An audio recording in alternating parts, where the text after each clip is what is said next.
Hi friends, welcome back to our channel. இன்றைக்கி நம்ம வீட்டுக்கு தேவையான யூஸ்ஃபுல்லான டிப்ஸ் தான் பார்க்க போகிறோம் ஃப்ரெண்ட்ஸ்.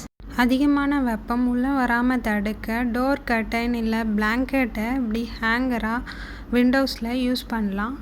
இது வெயில் அதிகமாக உள்ளே வராமல் தடுக்கும், கொஞ்சம் வெப்பம் வரதை கண்ட்ரோல் பண்ணும். நெக்ஸ்ட்டு டிப் பார்த்திங்கன்னா, நம்ம ஈர துணியை வாஷ் பண்ண கிளாத்ஸ் எல்லாம் வீட்டுக்குள்ளேயே காய வைக்கலாம். இதனால் ஹீட் கம்மியாகும். நமக்கு ஹீட் கம்மி பண்ணும்போது அனல் காற்றும் கம்மியாகும். நெக்ஸ்ட் டிப், நம்ம வீட்டுக்கு தேவையான மளிகை பொருள் எல்லாம் வாங்கும்போது அதை ஒரு பாக்ஸில் ஃபில் பண்ணி வைப்போம். அப்படி ஃபில் பண்ணதுக்கப்புறம் அதோட எக்ஸ்பைரி டேட் நமக்கு தெரியாது. அதுக்காக நம்ம ஃபில் பண்ணும்போதே அந்த கவரில் இருக்க எக்ஸ்பைரி டேட்டு, மேனுஃபேக்சரிங் டேட்டையும் என்ன பண்ணலாம், நம்ம கட் பண்ணி அதில் பேஸ்ட் பண்ணி வச்சுக்கலாம். இதனால் நமக்கு அது ஒரு 3-4 months யூஸ் பண்ணாலுமே அந்த எக்ஸ்பைரி டேட் நம்ம பார்த்து யூஸ் பண்ணலாம். அதை பேஸ்ட் பண்ணி வச்சுக்கிட்டா இது ரொம்ப யூஸ்ஃபுல்லாக இருக்கும். அதுவும் இல்லாமல் இது எரேஸ் ஆகாது.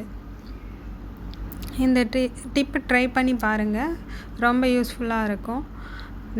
நெக்ஸ்ட்டு நம்ம வீட்டில் இல்லாதப்போ இந்த கிச்சன் யார் யூஸ் பண்ணாலுமே இந்த டிப் அவங்களுக்கும் யூஸ்ஃபுல்லாக இருக்கும். ஏன்னா எக்ஸ்பைரி டேட்டு, மேனுஃபேக்சரிங் டேட் இதிலே வர்றதுனால அவங்களும் பார்த்து யூஸ் பண்ணிக்கலாம். அது மட்டும் இல்லை, இது என்னன்றதையும் சேர்த்து நம்ம கட் பண்ணி பேஸ்ட் பண்ணிட்டா எல்லாருக்குமே தெரியும் இதில் என்ன பொருள் இருக்குன்ட்டு. நான் அதை கட் பண்ணல, அதையும் கட் பண்ணி பேஸ்ட் பண்ணிட்டா இன்னும் யூஸ்ஃபுல்லாக இருக்கும். நீங்கள் இந்த மாதிரி யூஸ் பண்ணி பாருங்கள். நெக்ஸ்ட்டு நம்ம chilli flour, corn flour, ragi ஃப்ளோர்லாம் வீட்லேயே அரைச்சி பேக் பண்ணி வச்சுருப்போம். நம்ம வீட்லேயே ஒரு பாக்ஸில் பேக் பண்ணும்போது அது மேலேயே நம்ம ஒரு மார்க்கரோ இல்லை ஸ்கெட்ச் பென்னை விட மார்க்கர் யூஸ் பண்ணிங்கன்னா நல்லா போல்டாக தெரியும். அதில் நம்மளே எழுதி வச்சுக்கலாம். எழுதி வச்சுட்டா ரொம்ப யூஸ்ஃபுல்லாக இருக்கும். அதில் நம்ம எப்போ அரைக்கிறோமோ அந்த டேட்டையும் என்ன ஃப்ளோருங்கிறதையும் எழுதி வச்சுக்கலாம். வீட் ஃப்ளோர் இல்லை கார்ன் ஃப்ளோர், சில்லி ஃப்ளோர் அந்த மாதிரி எழுதி வச்சுக்கிட்டோம்னா ரொம்ப யூஸ்ஃபுல்லாக இருக்கும். அப்போ மூடியில் எழுதுறத விட பாக்ஸில் எழுதுங்க, அது இன்னும் நமக்கு நல்ல தெளிவாக தெரியும். நான் மூடியில் எழுதிட்டேன். அதே போல் நம்ம யூஸ் பண்ணுற அந்த பாக்ஸோட கலருக்கு ஆப்போசிட் கலர் மார்க்கர் யூஸ் பண்ணிங்கன்னா டார்க்காக தெரியும். என்கிட்ட ப்ளூ மார்க்கர் தான் இருந்ததுன்றதுனால அதை வச்சு யூஸ் பண்ணி எழுதிட்டேன். வேறு கலர் என்கிட்ட இல்லை. ஸ்கெட்ச் பென் இருக்குது, ஸ்கெட்ச் பென் யூஸ் பண்ணால் அவ்வளோ டார்க்காக தெரியாது.